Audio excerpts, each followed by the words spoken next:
Praise the lord. సామెతలు 3.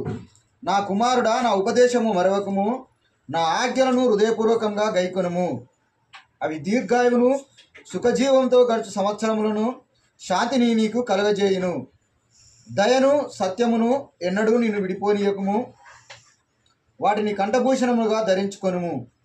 నీ హృదయమును పలక మీద వాటిని రాసుకొనుము. అప్పుడు దేవుని దృష్టి యందు మానవుని దృష్టి యందును నీవు దయను సంపాదించుకొన దయనుంది మంచివాడవని అనిపించుకొందువు. నీ స్వబుద్ధిని ఆధారం చేసుకొనక నీ పూర్ణ హృదయంతో యెహోవా యందు నమ్మిక ఉంచుము. నీ ప్రవర్తనంతటి యందు ఆయన అధికారమునకు ఒప్పుకొనుము. అప్పుడు ఆయన నీ త్రోవలను సరళము చేయును.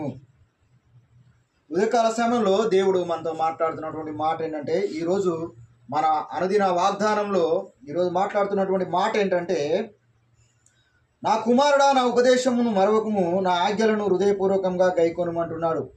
అవి ఏం చేస్తాయంటే, దేవుని యొక్క ఆజ్ఞలు దీర్ఘాయునిస్తాయంట, సుఖజీవంతో కూడినటువంటి సంవత్సరములను, శాంతిని నీ యొక్క హృదయంలో, నీ యొక్క జీవితంలో దేవుడు కలగజేస్తానంటున్నాడు. ఇంకేమంటున్నాడంటే, దయను సత్యమును ఎన్నడూను కూడా విడిచిపోనీయకమంటున్నాడు. వాటిని ఏం చేయాలంటున్నాడంటే, కంఠభూషణములుగా వాటిని ధరించుకొనమంటున్నాడు.